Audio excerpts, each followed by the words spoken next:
கண்டிற்போருவாகும் முன்னே ஜோதியாய் தேவ மகிமையை பெறவே, ஜோதியாய் தேவ மகிமையை பெறவே தேவன் என்னை தெரிந்தெடுத்ததினால், தேவன் என்னை தெரிந்தெடுத்ததினால் மகிவனையே அனுதினமே மகிழுடனே துதித்திடுவேன், தினம் மகிழுடனே துதித்திடுவேன்.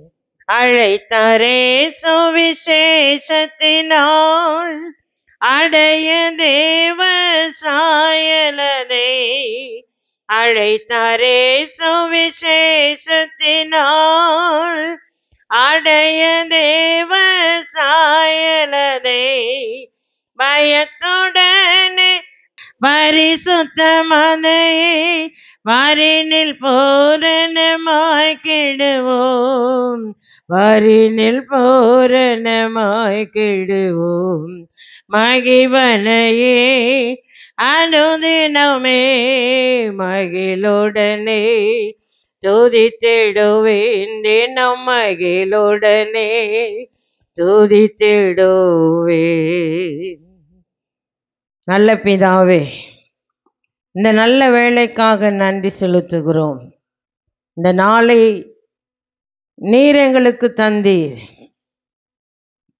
உம்முடைய கிருபை எங்களை மூடினது, உம்முடைய கிருபை எங்களை மறைத்தது, உம்முடைய கிருபை எங்களை சூழ்ந்து கொண்டது, உம்முடைய கிருபை எங்களோடு கூட இருந்தது. உம்முடைய கரம் எங்களோடு கூட இருந்தமைக்காக நன்றி.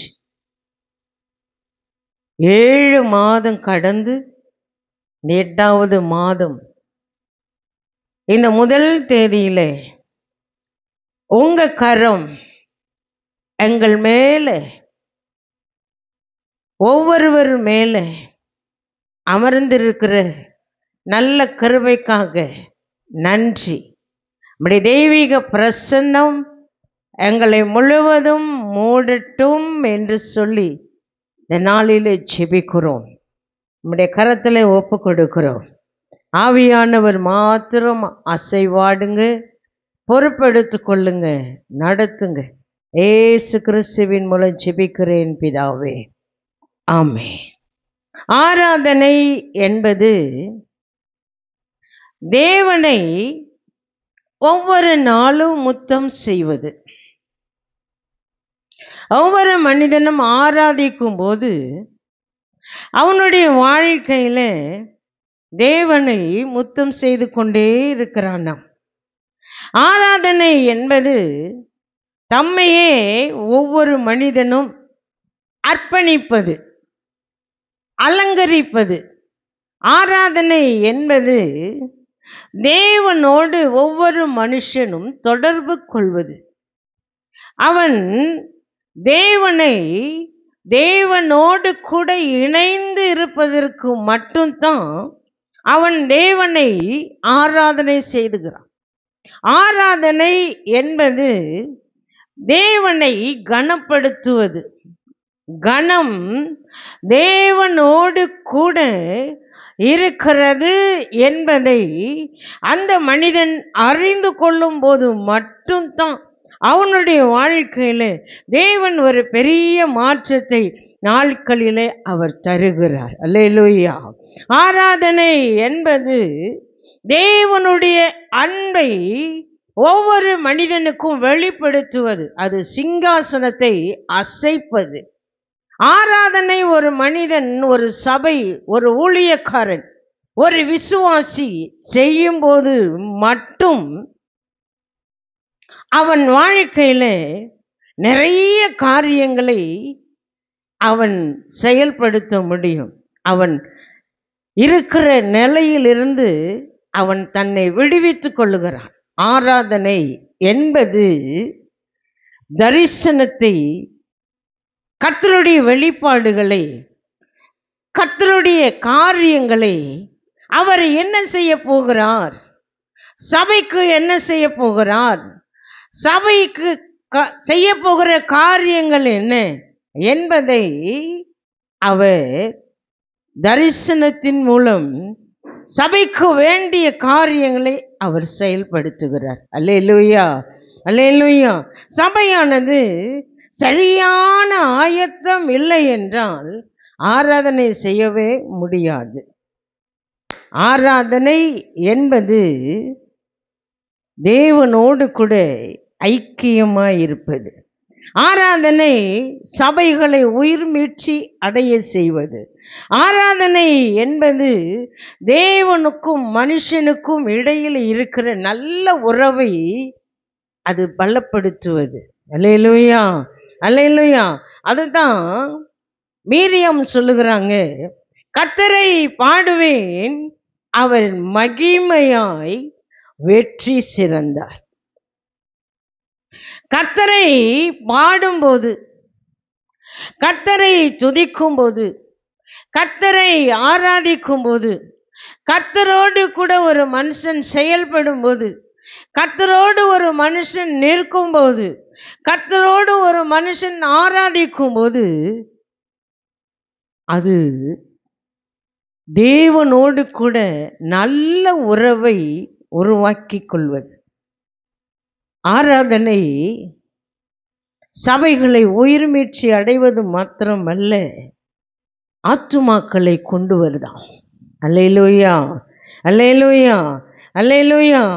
கர்த்தருடைய கரம் இந்த நாளில் எழும்பும்போது அவர் சொல்லுகிறார், நாம் எங்கே இருக்கிறோம், நம்முடைய செயல்பாடுகள் எங்கே இருக்கிறது, நம்முடைய சூழ்நிலைகள் எங்கே இருக்கிறது, நாம் என்ன செய்கிறோம் என்பதை ஒரு மனுஷன் நிதானிக்கும் போது மட்டும்தான் அவன் வாழ்க்கையில் ஒரு பெரிய மாற்றத்தை தேவன் தருகிறார். அல்லேலூயா, அல்லேலூயா. கர்த்தருடைய கரம் நம்மை ஆளுகை செய்யுமா, உடைந்து போன பரிசுத்த வாழ்க்கையை உருவாக்குமாம், உடைந்து போன ஜெப வாழ்க்கையை உருவாக்குமாம், உடைந்து போன ஊழிய வாழ்க்கையை உருவாக்குமாம், உடைந்து போன ஐக்கியத்தை கட்டுமாம். அப்படின்னா நாம் கர்த்தரை ஆராதிக்கும் போது, கர்த்தரை துதிக்கும் போது, கர்த்தரோடு கூட நிற்கும் போது, தேவனோடு கூட உறவு கொள்ளும் போது, ஜெபிக்கும் போது, அவர் ராஜ்யங்களை மட்டுமல்ல சபையை கட்டுகிறார். அல்லேலூயா, அல்லேலூயா, அல்லேலூயா. கர்த்தருடைய காரியங்கள் என்பது, அவருடைய நினைவுகள் என்பது, அவர் எங்கே நமக்காக என்ன செய்ய போகிறார் என்பதை ஒவ்வொரு சபை அறிவிக்கும் போது, நினைக்கும் போது மட்டும்தான் அவர் நம்முடைய வாழ்க்கையில மேலான காரியங்களை அவர் செய்கிறார். இந்த காலம் கடைசி, தேவனோடு கூட உறவு கொள்ளுகிற காலம் கடைசி, அவரோடு கூட நிற்க வேண்டிய காலம் கடைசி. அதனால தான் காலத்தை பிரயோஜனப்படுத்திக் கொள்ளுங்கள். எபேசியர் எழுதின நிருபம் 5ஆம் அதிகாரம் 15-16 வசனத்தில் சொல்லுகிறார், நாட்கள் பொல்லாதவைகளானதால் காலத்தை பிரயோஜனப்படுத்திக் கொள்ளுங்கள், காலத்தை ஆதாயப்படுத்திக் கொள்ளுங்கள். நாம் விரும்பினாலும் நாம் விரும்பாவிட்டாலும் நேரமும் காலமும் ஓடிக்கொண்டே இருக்கிறது. ஒரு மனுஷன் நாட்களையும் காலங்களையும் அறியவே முடியாது. தேவனுடைய கரம் ஒவ்வொரு சபையின் மேலே இருக்கும்போது, ஆராதிக்கும் போது, செயல்படுத்தும் போது, பெரிய காரியங்களை செய்யும் போது தேவன் என்ன செய்கிறாராம், ஒவ்வொரு மனுஷனுடைய வாழ்க்கையிலையும் ஒரு பெரிய மாற்றத்தை அவர் கொடுக்கிறார். மாதங்களும் வருஷங்களும் மாறுது, மாதங்கள் மாறுது, மாதங்கள் மாறுது. 7 மாதம் கடந்து போச்சு. இந்த 8வது மாதத்தில் வந்து நிற்கிற நாம் அங்க இருக்கிறோம். 90ஆம் சங்கீதத்தில் சொல்லுகிறார், எங்கள் நாட்களை என்னும் அறிவை எங்களுக்கு தாரும். நாம் வாழுகிற காலம் எப்படிப்பட்ட காலம், நாம் எந்த காலத்தை பிரயோஜனப்படுத்த வேணும். இப்போ 7 காலங்களை ஆண்டவர் குறித்திருக்கிறார். இந்த 7 காலங்களிலேயும் 7 காலத்தில் தேவன் என்ன செய்ய போகிறார்? நம்முடைய நாட்கள், நம்முடைய காலங்கள், நம்முடைய வருஷங்கள், நம்முடைய மாதங்கள் எங்கே இருக்கிறது? இன்றைக்கு சபையானது அதை திரும்பி பார்த்தா தான் இந்த மகிமையான ஆண்டை ஒவ்வொரு சபையும் பிரயோஜனப்படுத்தி கொள்ள முடியும். நாட்கள் பொல்லாதவைகள் ஆனதால் காலத்தை பிரயோஜனப்படுத்திக் கொள். கர்த்தர் சீயோனிலிருந்து கர்ஜித்து எருசலேமிலிருந்து சத்தமிடுகிறார். கர்த்தர் சீயோனிலிருந்து கர்ஜித்து எருசலேமிலிருந்து சத்தமிடுகிறார். ஏன் அப்படின்னா, ஒவ்வொரு சபையும் உயிர் மீட்சி அடையணும், ஒவ்வொரு சபையும் எழும்பணும், ஒவ்வொரு சபையும் தன் நிலையை உணரணும், ஒவ்வொரு சபையும் தன் பாவத்துக்குள்ளே இருக்கிற ஒவ்வொரு மனிதனையும் உயிர்ப்பிக்கணும். அதனால தான் பவுல் சொல்லுகிறார், நான் கர்ப்பவேதனை அடைகிறேன், நான் கர்ப்பவேதனை அடைகிறேன். பிள்ளைகளை பெற்று எடுக்க ஒரு தாய் எப்படி அவ 10 மாசம் சுமந்து கர்ப்பவேதனை அடைந்து அவ பிள்ளையை பெற்று எடுக்கிறாளோ, அதே போல இன்றைக்கு ஒவ்வொரு ஆத்துமாவையும் பெற்று எடுப்பது ரொம்ப கடினம். அதற்கு சபை என்ன செய்யணும் அப்படின்னா, சபை தன்னை முழுவதும் தேவனுக்கு ஒப்பு கொடுக்கணும், தேவனோடு கூட இணைந்து செயல்படணும், தேவனுடைய தரிசனத்தை பெற்றுக்கொள்ளணும், ஜெப வாழ்க்கையை அதிகமாக்கணும், ஆத்துமாக்களுக்காக திறப்பில் நிற்கணும், தேசத்துக்காக திறப்பில் நிற்கணும், அழிந்து போகிற ஆத்துமாக்களுக்காக திறப்பில் நிற்கணும். திறப்பில் நிற்கிற மனிதன் மட்டும்தான் தேவனோடு கூட உறவு கொள்ள முடியும் என்பதை எங்க நாம் பார்க்கிறோம். அல்லேலூயா, அல்லேலூயா. நாம் காலத்தை பிரயோஜனப்படுத்த வேண்டும். 7 காலங்களை இங்கு நாம் பார்க்கிறோம். எழுந்திருக்க வேண்டிய காலம். ஒரு மனுஷன் நித்திரையை விட்டு எழுந்திருக்கணும். ஒரு மனுஷன் நித்திரையை விட்டு எழுந்திருக்க. ரோமர் எழுதின புஸ்தகம் 13ஆம் அதிகாரம் 11ஆம் வசனத்திலே சொல்லப்பட்டிருக்கிறது, நித்திரையை விட்டு அவன் எழுந்திருக்க வேண்டும். இந்த காலம் பொல்லாத காலம். இந்த காலம் தேவனுக்குரிய காலம். ஒரு மனுஷன், ஒரு சபை நித்திரை விட்டு எழுந்திருக்குமானால் அவன் தேவனோடு கூட அதிகமாய் ஐக்கியமாய் இருக்கிறான் என்பதை அறிந்து கொள்ள முடியும். அல்லேலூயா, அல்லேலூயா. நீ எழுந்திருக்க வேண்டிய ஒரு காலம், நித்திரையை உதறிவிட்டு எழுந்திருக்க வேண்டிய ஒரு காலம், தூசியை உதறிவிட்டு எழுந்திருக்க வேண்டிய ஒரு காலம்.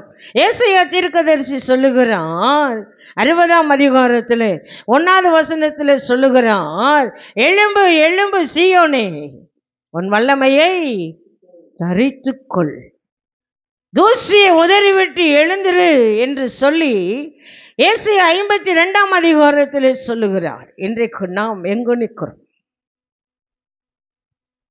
7 மாதம் கடந்துட்டோம். இந்த 8வது மாதத்தில் நாம் என்ன செய்யப்படுறோம்? நாம் எங்க நிற்கிறோம்?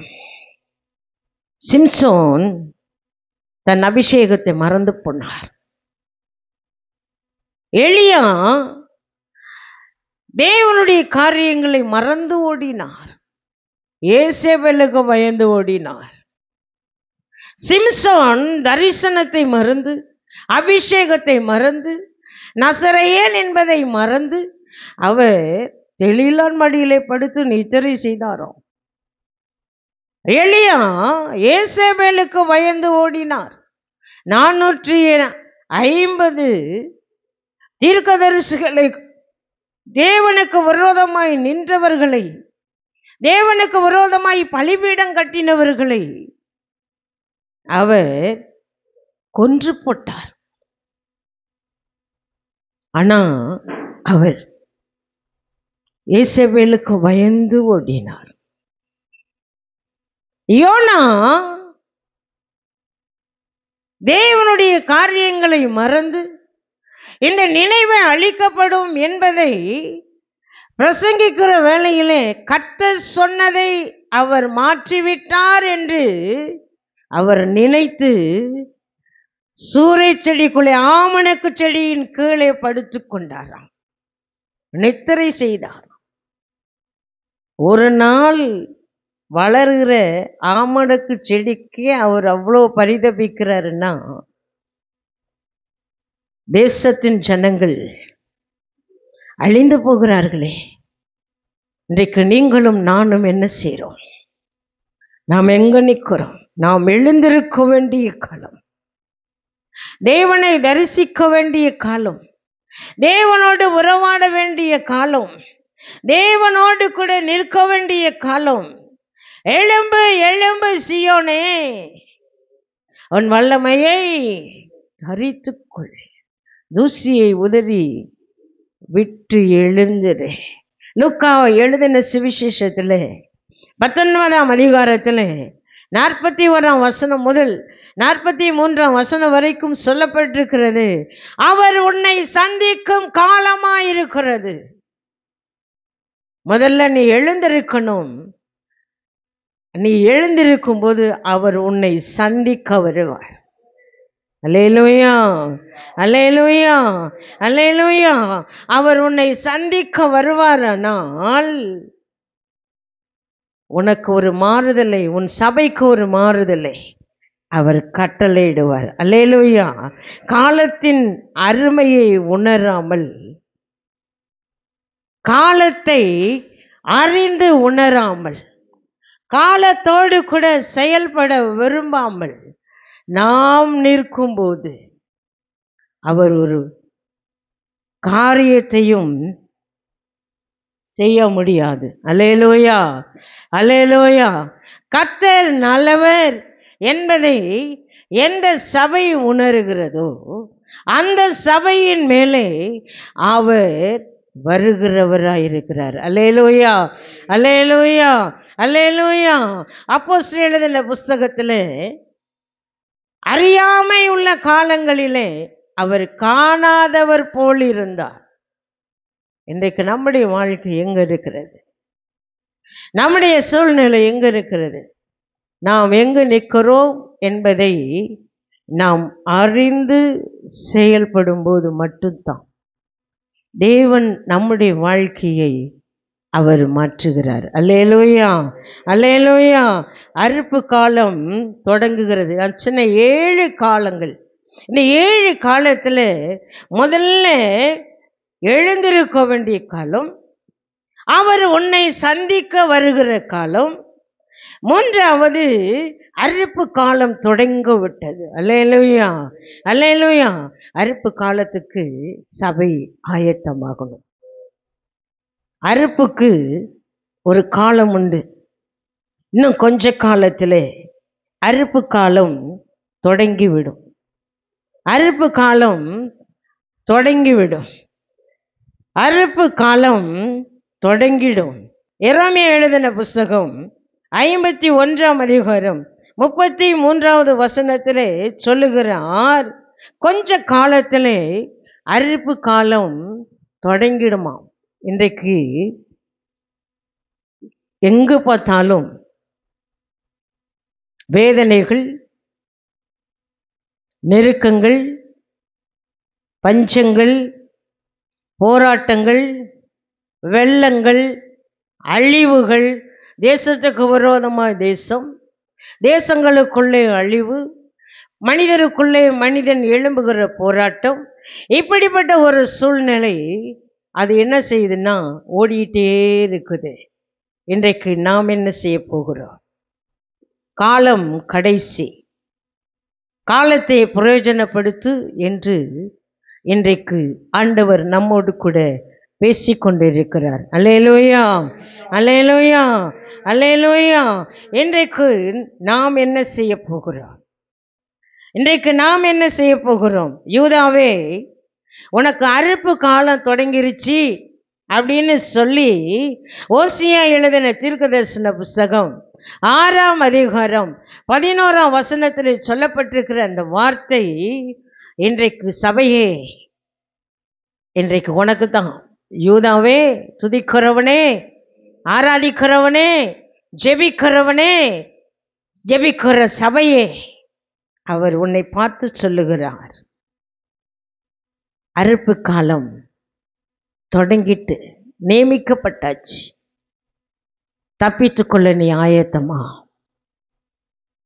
தப்பித்துக்கொள்ள ஆயத்தமா? ஜெபிக்கிற உன்னை பார்த்து, ஆராதிக்கிற உன்னை பார்த்து, தேவனை தேடுகிற உன்னை பார்த்து அவர் கேட்கிறார், நீ ஆயத்தமா? நீ ஆயத்தமா? ஆயத்தம் இல்லைன்னு சொன்னா வாழ்க்கையில ஒண்ணுமே இல்லை. இன்றைக்கு நாம் என்ன செய்ய போகிறோம்? இன்றைக்கு நாம் என்ன செய்ய போகிறோம்? நியாய தீர்ப்பின் ஒரு காலம் வருகிறது. சன்மார்க்கரையும் துன்மார்க்கரையும் தேவன் நியாயம் தீர்க்கும் ஒரு காலம் வருகிறது. இன்றைக்கு அந்த காலத்திற்கு நாம் என்ன செய்ய போகிறோம்? அல்லேலூயா, அல்லேலூயா. நாம் எப்படிப்பட்ட பாத்திரமாய் நாம் நிற்கப் போகிறோம்? நாம் எப்படிப்பட்ட பாத்திரமாய் தேவனுக்கு முன்பாக நிற்கப் போகிறோம்? இன்றைக்கு நாம் என்ன செய்ய போகிறோம்? தேவனுடைய சரீரமான சபை எங்க இருக்கிறது? சபை தேவனுடைய வீடாய் மட்டுமல்ல, அவருடைய மனவாட்டியாய் அவர் இருக்கணும்னு சொல்லி அவர் விரும்புகிறார். அல்லேலூயா, அல்லேலூயா. நீர் எப்படிப்பட்ட காலத்துக்குள்ளே நிற்கிறாய்? அவர் யார்? நீ எப்படிப்பட்ட பாத்திரம்? சிம்சோனை போலவா? எலியாவை போலவா? யோனாவை போலவா? எப்படிப்பட்ட பாத்திரமா இருக்கிறாய்? இல்ல பயந்து ஓடுகிறாயா? தேவனுக்காக நிற்க தைரியம் இல்லையா? நீ எழுந்திருக்க வேண்டிய காலம், அவர் சந்திக்கிற காலம், நியாயம் தீர்க்கிற காலம் இன்றைக்கு உனக்கு வருகிறது என்பதை அவர் இன்றைக்கு அவர் சொல்லுகிறார். அல்லேலூயா, அல்லேலூயா. தேவனுடைய பாத்திரமாய் நீ இருப்பாயானால் அவர் உன்னை கொண்டு பெரிய காரியங்களை செய்வார். யோவான் தேவனோடு கூட இணைந்த ஒரு பாத்திரம். அவரை கொண்டு தான் அநேக நிருபங்களை எழுதவும், வெளிப்படுத்தின தீர்க்கதரிசன புஸ்தகத்தை எழுதவும், சபைக்கு இது தேவை என்பதை எழுதவும் அவரோடு கூட இடைப்பட்டார். அவர் அன்பு நிறைந்த பாத்திரமாய், இயேசுவின் மார்பிலை சாய்ந்த நல்ல பாத்திரமாய், தேவனுக்காக நிற்கிற பாத்திரமாய் அவர் காணப்பட்டார். இன்றைக்கு சபையின் எங்கு இருக்கிறார்? அனலுமின்றி குளிருமின்றி வெதுவெதுப்பான நிலையில் இருக்கிற பாத்திரமாய் காணப்படுகிறாயா? ஆதியில் இருந்த அன்பை விட்ட பாத்திரமாய் காணப்படுகிறாயா? நீ எங்கு இருக்கிறாய்? இன்றைக்கு உன்னை நீயே தீர்மானித்துக் கொள்ளும் போது கர்த்தர் ஒரு பெரிய மாற்றத்தை அவர் நமக்கு தருகிறார். அல்லேலூயா. அவர் ஆளுகையிலே பெரியவர், ஞானத்தில் பெரியவர், மகிமையில் பெரியவர். அவர் பார்வை உன்னையும் என்னையும் பார்க்கிறது. அவர் தூரத்தில் இருந்து உன்னை அறிகிறார். அல்லேலூயா, அல்லேலூயா, அல்லேலூயா, அல்லேலூயா. அவர் நல்லவர் என்பதை சபை ருசிக்கும் போது, அவர் நல்லவர் என்பதை சபை ருசிக்கும் போது உலர்ந்த எலும்புகள் எல்லாம் உயிர் பெறும். மரித்து போன எலும்புகள் உயிரடையும். மரித்து போன சபை உயிரடையும். இன்றைக்கு நாம் எங்க நிற்கிறோம்? நாம் எங்க நிற்கிறோம்? நாம் எங்க நிற்கிறோம்? நாம் எல்லாம் ஆண்டவரோடு கூட இணையும் போது அவர் பெரிய காரியங்களை நம்முடைய வாழ்க்கையிலே அவர் செய்கிறார். கர்த்தர் நம்மை ஆசீர்வதிப்பாராக. ஆமென். பரிசுத்தமுள்ள நல்ல பிதாவே,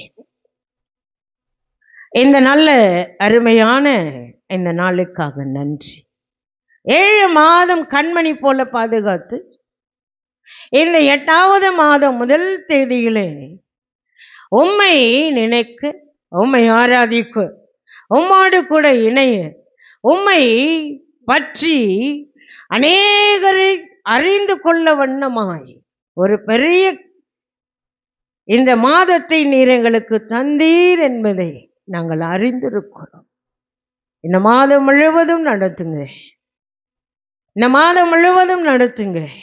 தரிசனங்களாலும் வெளிப்பாடுகளாலும் ஆண்டவரை அநேகருக்கு ஜெபிக்கிறவர்களாகும் சபையை உருவாக்குங்கன்னு சொல்லி ஆண்டவரே நாளிலே ஜெபிக்கிறேன். நம்முடைய தெய்வீக பிரசன்னத்துக்குள்ளே ஒப்பு கொடுக்கிறேன்.